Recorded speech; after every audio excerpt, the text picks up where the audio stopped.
जैसे कि आप लोग सभी जानते हैं, अभी क्लास 12 का इंटीग्रेशन का सीरीज चल रहा है, जिसमें आज हम लोग 7th एपिसोड पे डिस्कशन करेंगे इंटीग्रेशन का। इसमें हम लोग पढ़ेंगे इंटीग्रेशन बाय पार्ट्स। ठीक है, तो इंटीग्रेशन बाय पार्ट्स क्या है उसको जैसे हम लोग समझते हैं। डिफरेंशिएशन में ये u इंटू भी का जो फॉर्म होता था, इसका हम लोग जब डेरिवेटिव करते थे इंटीग्रेशन डिफरेंशिएशन में u इंटू भी, ठीक है, दो फंक्शन के प्रोडक्ट का जब हम लोग डिफरेंशिएशन करते थे तो उसमें क्या होता था कि u को या v को कोई एक को पहले हम लोग कांस्टेंट मानते थे, और जिसको कांस्टेंट नहीं माने हैं उसको हम डेरिवेटिव करते थे, प्लस का साइन देते थे, और जिसका डेरिवेटिव किए उसको हम लोग कांस्टेंट रखते थे, और फिर जिसका डेरिवेटिव नहीं हुआ है उसका हम लोग डेरिवेटिव करते थे। ये हम लोग डिफ्रेंशिएशन में सीखे थे, u इंटू भी वाला का डिफ्रेंशिएशन कैसे करना है, ये तरीका था। लेकिन अगर हम लोग इंटीग्रेशन का बात करें, ठीक है, इंटीग्रेशन में दो फंक्शन का प्रोडक्ट हो, उसका हम दो फंक्शन प्रोडक्ट में हो और उसका इंटीग्रेशन करना हो तो कैसे करेंगे। ठीक है, यहाँ पे ऐसा कुछ है। ठीक है, u और v क्या है, दो फंक्शन का प्रोडक्ट है। ठीक है ना, तो क्या करेंगे, देखो कोई एक को बाहर रखेंगे और जिसको एक को तो बाहर रखा हमने और दूसरे को क्या क्या इंटीग्रेशन माइनस, फिर इंटीग्रेशन का सिंबल देंगे, और ये जो बाहर में रखा था हमने इसको क्या कर देंगे डेरिवेटिव। क्या किया हमने डेरिवेटिव इनटू यहाँ पे जो इंटीग्रेशन किए थे वो भी इंटीग्रेशन यहीं पे देंगे, और फिर पूरे को क्या करेंगे इंटीग्रेशन करेंगे।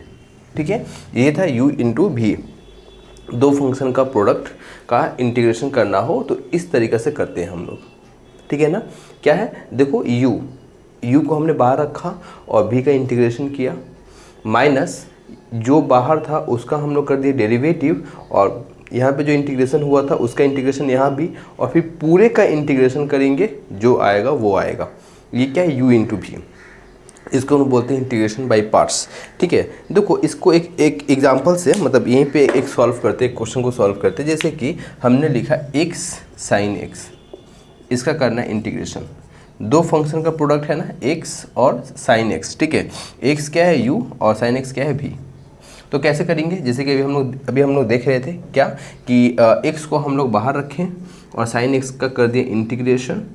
ठीक है, माइनस जो बाहर में था x उसको क्या कर देंगे डेरिवेटिव, उसको क्या करेंगे डेरिवेटिव, और यहाँ पे जो इंटीग्रेशन हुआ था वो इंटीग्रेशन यहाँ भी होगा साइन x dx, और फिर पूरे का इंटीग्रेशन।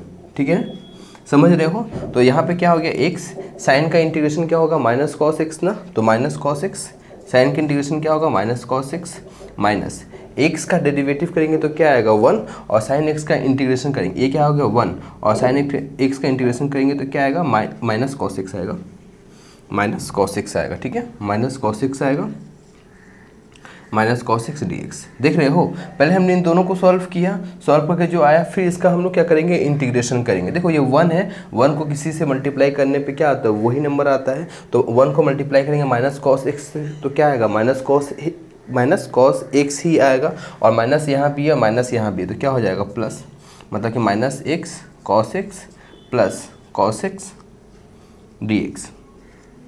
ठीक है, अभी प्लस का साइन नहीं देंगे। ठीक है, इस प्लस सी का साइन, मतलब सी क्या है कांस्टेंट है, वो अभी हम लोग नहीं देने वाले हैं। ठीक है, फिर क्या हो गया माइनस x कॉस x, फिर कॉस x का इंटीग्रेशन क्या होता है साइन x होता है, जानते हो साइन x प्लस सी। अब हम सी यहाँ पे देंगे। याद रखना इंटीग्रेशन बाय पार्ट से कुछ क्वेश्चन ऐसा है जिसको हम सॉल्व नहीं कर सकते, जैसे कि रूट एक्स कॉस एक्स। इसका अगर तुम लोग इंटीग्रेशन बाय पार्ट से सॉल्व करने का कोशिश करोगे ना, एक एक्सेप्शन होता है, एक्सेप्शन तो हर चीज़ों में होता है ना, तो रूट एक्स कॉस एक्स इसका इंटीग्रेशन नहीं किया जा सकता। ठीक है, अच्छा ये हम लोगों ने अभी क्या किया, एक इंटीग्रेशन बाय पार्ट्स का तरीका सीखा, उसके ऊपर हम लोगों ने एक क्वेश्चन को किया। ठीक है, ये सिंपल क्वेश्चन था, एक सिंपल क्वेश्चन था।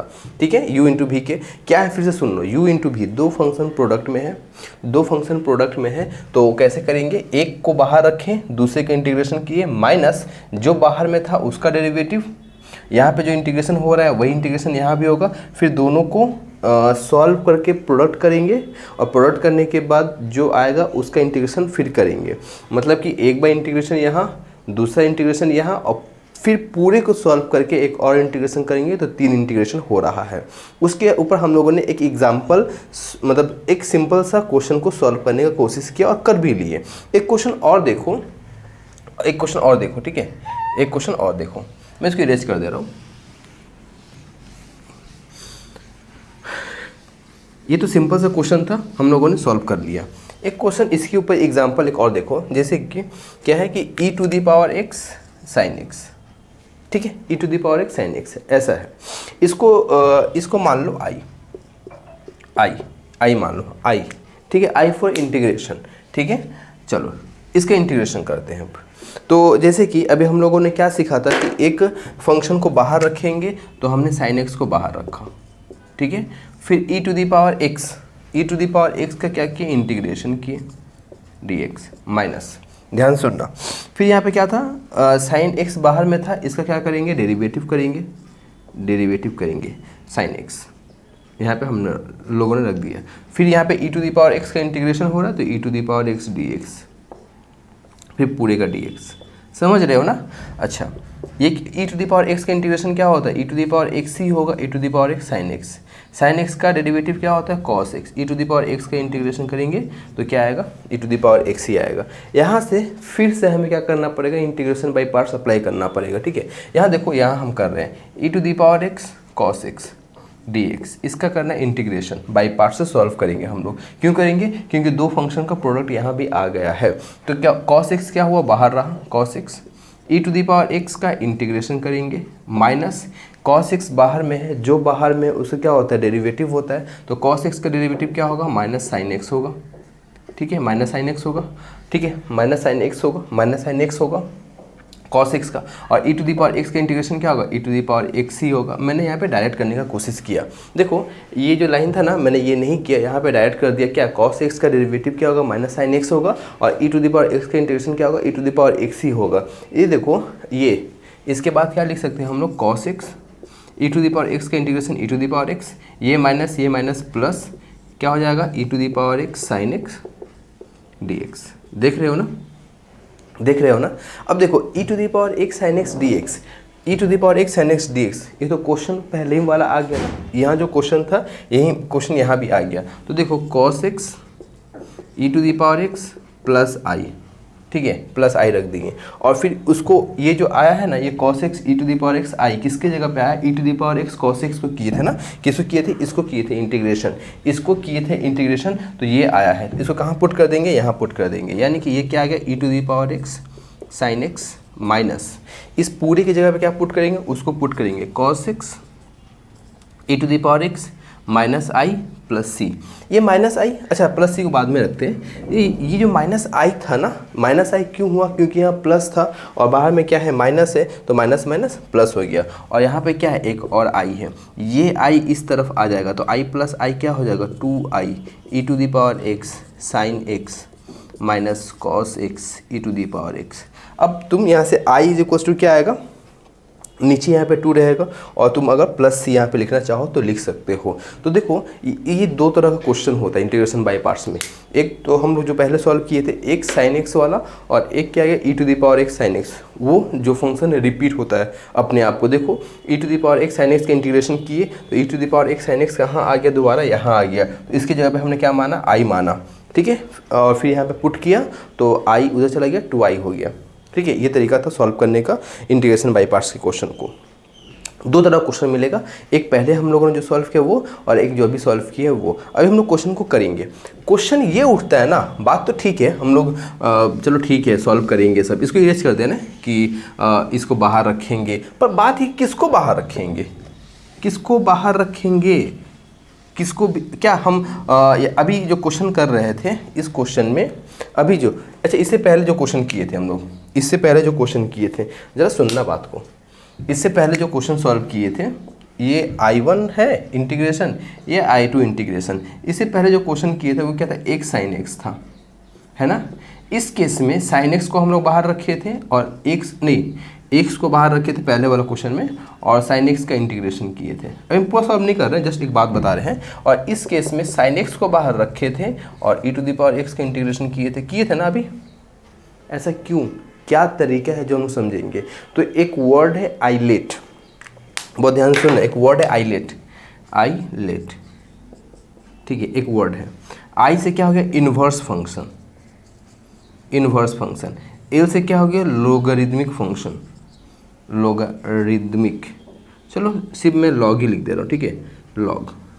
ए से एल्जेब्रिक फंक्शन, ठीक है, टी से ट्रिगोनोमेट्रिक फंक्शन और ई से एक्सपोनेंट। मतलब कि इस ऑर्डर में रहेगा तो हम उसको बाहर रखेंगे। जैसे कि इस केस में देखो तो एक्स क्या था, एल्जेब्रिक था, और साइन क्या, ट्रिगोनोमेट्रिक है। तो पहले आ रहा है एल्जेब्रिक, बाद में आ रहा है ट्रिगोनोमेट्रिक, इसलिए हमने पहले एक्स को लिया, यानी कि यू किसको माना, एक्स को माना, भी किसको माना, इसको माना।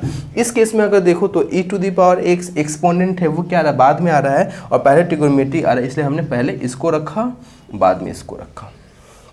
तो ये जो आइलेट है ना वर्ड, आइलेट वर्ड जो है ना, आइलेट वर्ड, इस वर्ड के हिसाब से ही हम लोग इंटीग्रेशन बाय पार्ट्स करेंगे। इंटीग्रेशन बाय पार्ट्स का जो कॉन्सेप्ट था वो हम लोगों ने सिखा दिया। अब जो क्वेश्चन है, एक या दो क्वेश्चन करेंगे, हम ज़्यादा नहीं करेंगे, क्योंकि इंटीग्रेशन अभी हम लोग इतना सारा किए हैं, पता चल गया हमें कि किस क्वेश्चन में कैसे सॉल्व करना है। लेकिन अभी जैसे क्या है, इंटीग्रेशन बाय पार्ट्स, ये कॉन्सेप्ट लगेगा, उस कॉन्सेप्ट में तुम्हें पार्शियल फ्रैक्शन भी आ जाएगा, या फिर बहुत सारे इंटीग्रेशन का कॉन्सेप्ट भी अप्लाई हो जाएगा, ट्रिगोनोमेट्री क्लास 11 का भी अप्लाई हो जाएगा। एक क्वेश्चन करते हैं, इसको देखो। X square into log 1 plus x, दो फंक्शन का प्रोडक्ट है, इंटीग्रेशन बाय पार्ट्स अप्लाई करेंगे। इंटीग्रेशन बाय पार्ट्स में u इंटू भी था, किसी एक को पहले रखना होगा, बाद वालों को बाद में रखना पड़ेगा। किस हिसाब से अप्लाई करेंगे, आइलेट में लॉग पहले आता है, एल्जेब्रिक बाद में आता है, तो जाहिर सी बात है log 1 प्लस एक्स को हम लोग बाहर ले लिए, ठीक है, और क्या कर दिए, एक्स स्क्वायर का इंटीग्रेशन माइनस इंटीग्रेशन का सिंबल देंगे, फिर क्या होगा, डेरिवेटिव होगा किसका, log 1 प्लस एक्स का। मैं बार बार ना इसको डेरिवेटिव लिख के नहीं दिखाऊंगा, मैं डायरेक्ट कभी कभी क्वेश्चन में कर दूंगा, ठीक है। फिर क्या करना है, इंटीग्रेशन करना है किसका, एक्स स्क्वायर का, ठीक है ना। फिर पूरे को लिखना है dx, मतलब पूरे को सॉल्व करके फिर इंटीग्रेशन करना है, ठीक है ना। तो यहाँ पे एक्स स्क्वायर का इंटीग्रेशन करेंगे, क्या आएगा, एक्स क्यूब बाई 3 आएगा, फिर क्या आएगा, log 1 प्लस एक्स, फिर क्या आएगा, माइनस इसका डेरिवेटिव करेंगे तो क्या आएगा, 1 बाई 1 प्लस एक्स, फिर 1 प्लस एक्स का डेरिवेटिव करेंगे, क्या आएगा, 1 आएगा। फिर एक्स स्क्वायर का इंटीग्रेशन करेंगे, क्या आएगा, एक्स क्यूब बाई 3 dx आएगा, ठीक है।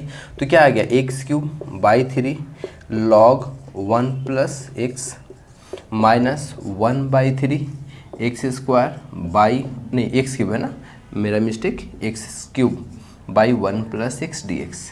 कैसे सॉल्व करेंगे इसको, देखो यहाँ पे हम सॉल्व करके तुमको दिखा दे रहे हैं कि कैसे इसको सॉल्व करना है। देखो क्या है, x cube by 1 plus x D x, यही है ना।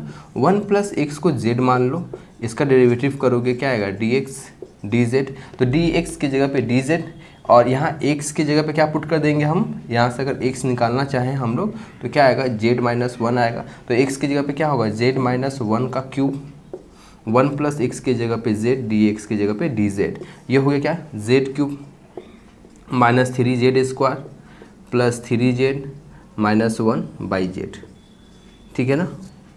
अब इसको अलग अलग करोगे, z क्यूब बाई z तो क्या होगा, z square, 3z square by z 3z, 3z by Z 3 minus 1 by Z, और पूरे का dz, ठीक है ना। इस तरीक़ा से भी कर सकते हो, या फिर उसको डिवाइड करके भी कर सकते हो, एक्स क्यूब को 1 प्लस एक्स से डिवाइड करके भी सॉल्व किया जा सकता है, आसानी से किया जा सकता है। तो ये जेड स्क्वायर का इंटीग्रेशन करेंगे तो क्या आएगा, जेड क्यूब बाई 3 आएगा, जेड क्यूब बाई 3, यहाँ पे 3z square by 2 plus 3z, और 1 बाई जेड का इंटीग्रेशन करेंगे, क्या आएगा, log z प्लस सी, ठीक है ना। तो चलो यहाँ पे पुट कर देते हैं अब हम लोग, क्या है ये, एक्स क्यूब बाई 3 क्या है, log 1 plus x minus 1 by 3, ठीक है, 1 by 3, x cube by 1 plus x को हम लोग सॉल्व किए थे तो ये आया था। जेड की जगह पे क्या रखेंगे, 1 प्लस एक्स का होल क्यूब, 1 प्लस एक्स का whole cube by 3 minus 3 1 plus x का होल स्क्वायर, जेड की जगह मैं वैल्यू पुट कर रहा हूँ, by 2 plus 3z 1 plus x minus log z यानी कि 1 प्लस एक्स, और टोटल का बाहर c। देखो एक बात बताएं, इस प्रोसेस में सवाल थोड़ा सा लेंदी हो गया, क्यों, अब हम लोग को क्या करना है ना, पूरे को सॉल्व करना होगा, पूरे को सॉल्व करना होगा, ठीक है। पूरे को सॉल्व करके जो आएगा आंसर वो आएगा। तो हम नहीं कर रहे हैं, बस इसको हम यहीं पे ही छोड़ रहे हैं इस जगह पे। और तुम लोग चाहो तो एक्स क्यू को 1 + x से डिवाइड करके भी सॉल्व कर सकते हो, जैसे इच्छा हो वैसे। लेकिन मैंने एक प्रोसेस बताया कि इंटीग्रेशन बाय पार्ट्स के ऊपर एक क्वेश्चन कैसे सॉल्व करते हैं। एक और क्वेश्चन करते हैं, इसको देखो जरा सा। इस क्वेश्चन को देखो, e⁻m tan 1x by 1 + x² to the power 3/2 dx, इसको सॉल्व करना है। ये सवाल थोड़ा सा बड़ा होगा, शायद एक बोर्ड में ना हो, 2 बोर्ड में हो, तो हर एक लाइन पे फोकस करना, ठीक है। अच्छा सवाल है ये।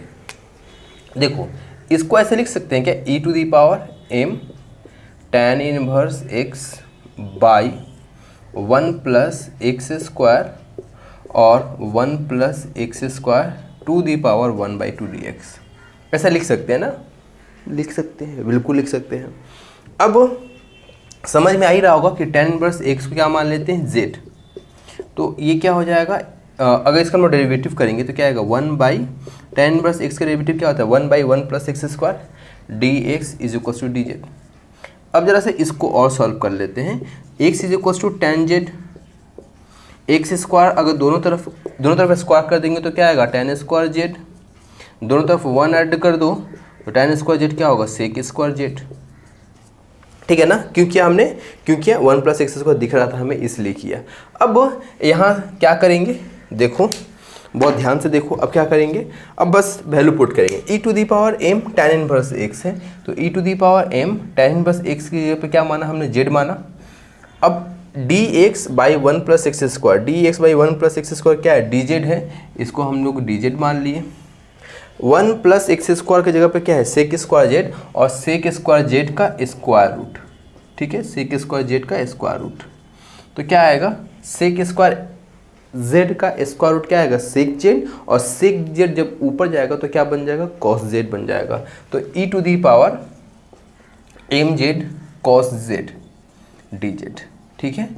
इसको हम लोग मान लेते हैं i, क्योंकि यहाँ पे e है और यहाँ पे cos है। याद है अभी हम लोग कुछ देर पहले किए थे, शुरुआत में किए थे, है ना, इस तरह का क्वेश्चन, बस वहाँ पे साइन था और यहाँ पे cos है। इसका करते हैं हम लोग इंटीग्रेशन बाय पार्ट्स। क्यों, 2 फंक्शन का प्रोडक्ट है।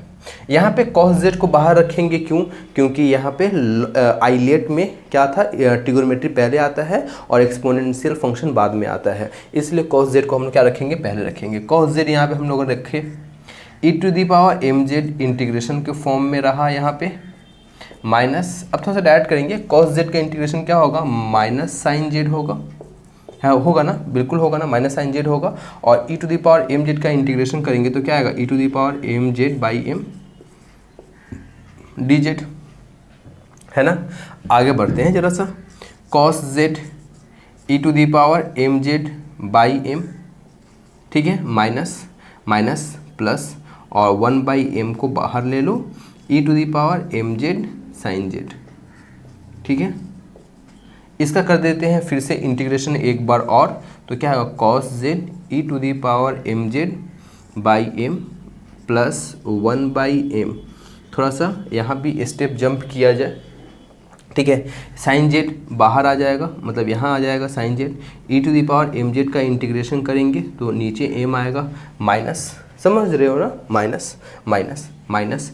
उसके बाद क्या हो जाएगा, यहाँ क्या आ जाएगा, यहाँ अगर हम डायरेक्ट करना चाहें sin z का क्या होगा, cos z होगा, और e⁻mz का इंटीग्रेशन करेंगे तो e⁻mz/m, और यहाँ पे आ गया dz, पूरे को पकड़ लो। अब c, यहाँ पे क्या पकड़ेंगे हम लोग, i पकड़ेंगे, ठीक है। इस जगह पे जरा देखना क्या हो गया, cos z e⁻mz/m plus 1/m², ठीक होगा ना, देखो m और m² e⁻mz sin z, ठीक है, माइनस यहाँ भी m 1/m² into i plus c।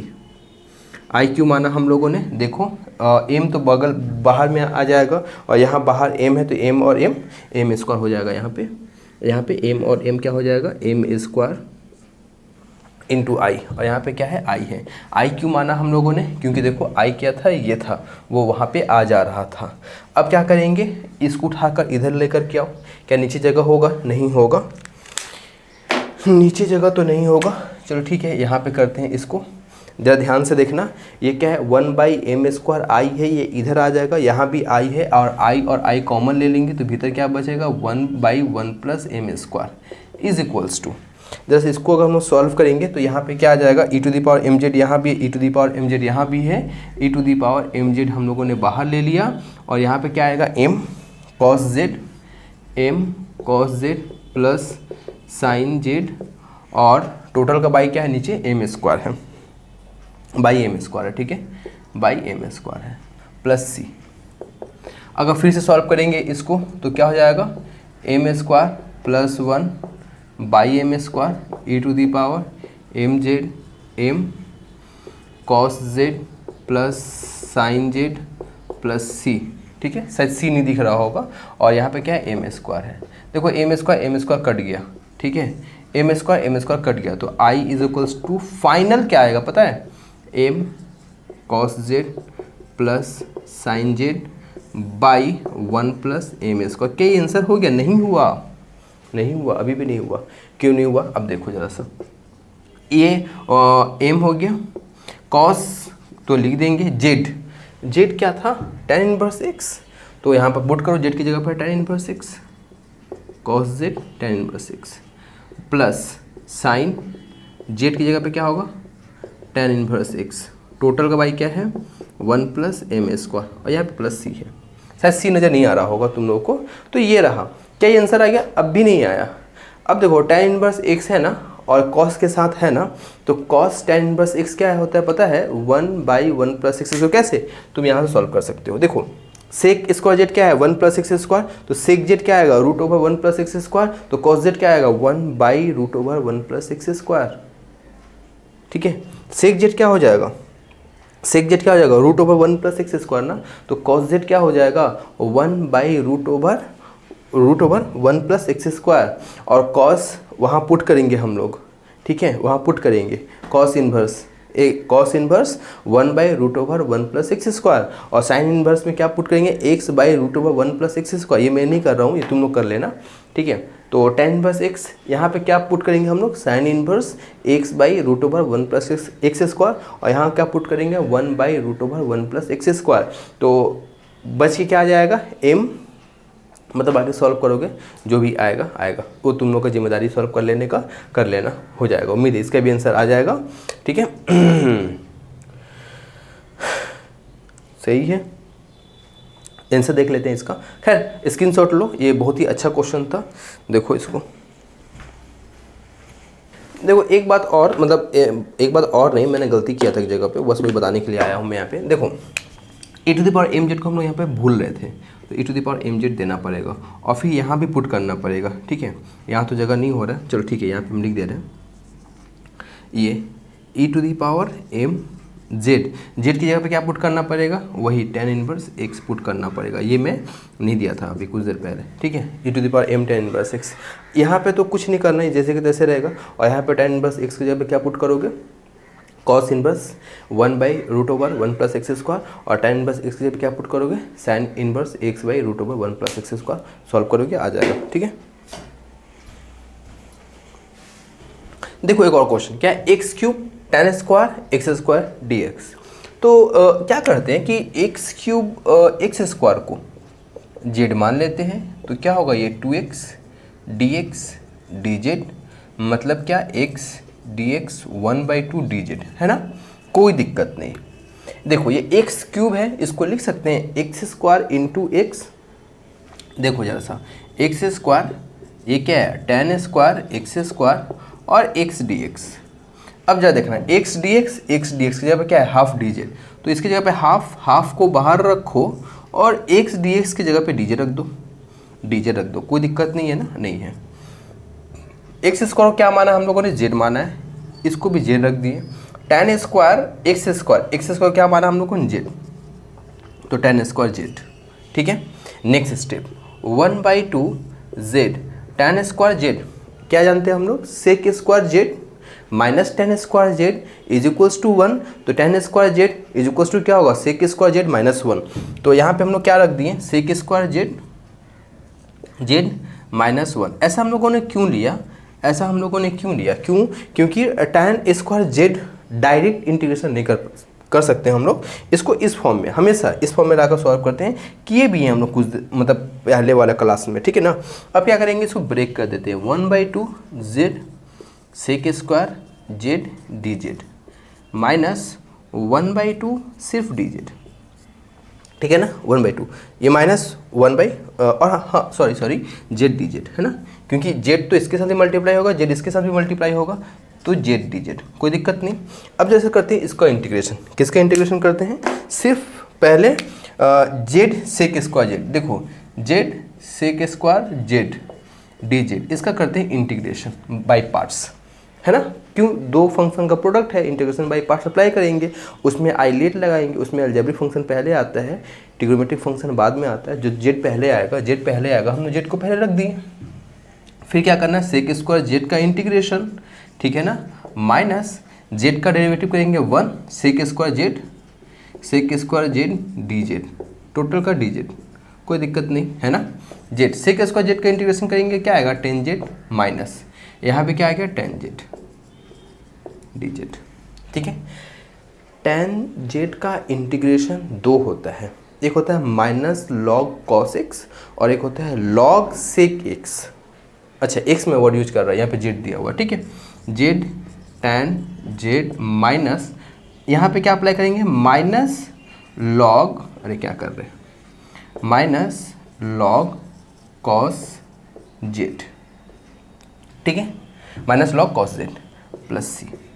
देखो ये माइनस प्लस, तो Z tan Z minus minus plus log cos Z plus सी। जेड को क्या माना गया है, जरा देखो तो, जेड को क्या माना गया, एक्स स्क्वायर माना गया है, तो पुट कर दो x square tan x square plus log cos x square, Z की जगह पे एक्स स्क्वायर, ठीक है। अच्छा, ये किसकी जगह पे हम लोग लिए थे, जैसे डायरेक्ट कर देते हैं यहाँ पे, ये किसकी जगह पे लिए थे हम लोग, मुझे बता दो जरा सा। इसके जगह पे ना, और इसके बाहर क्या है, हाफ है ना, हाफ एक काम करो पूरे को बाहर रखो, क्योंकि हाफ यहाँ भी है हाफ यहाँ भी है, ठीक है। हम लोगों ने पूरे बाहर रखा। फिर क्या है, यहाँ पे माइनस है, माइनस दे दिया हम लोगों ने, और फिर क्या है, जेड का इंटीग्रेशन करेंगे, क्या होगा, जेड स्क्वायर बाई 2, तो जेड स्क्वायर बाई 2। देखो इसका इंटीग्रेशन करेंगे, इसका तो क्या आएगा, जेड स्क्वायर बाई 2 ही आएगा ना, जेड स्क्वायर बाई 2 आएगा, 1/2 यहाँ भी रहेगा, और जेड को क्या माना गया है, एक्स स्क्वायर माना गया है, तो डायरेक्ट यहाँ भी कर देते हैं एक्स टू द पावर 4/2 और प्लस सी, ठीक है ना। मैंने क्या किया मैंने इसको पुट किया इसके जगह पे, और बाहर में क्या था, हाफ दोनों में बाहर है ना, तो दोनों को हम बाहर रखें और पुट कर दिए। सिंपल से सवाल था, साधारण सा सवाल था। क्या इसका आंसर आ गया, कहाँ गया इसका आंसर, ठीक है आ गया है, ठीक है। तो इसका आंसर आ गया, और यहीं पे हम लोग करते हैं क्लास को ख़त्म। ये था इंटीग्रेशन बाय पार्ट्स। मिलते हैं नेक्स्ट वीडियो में, ओके।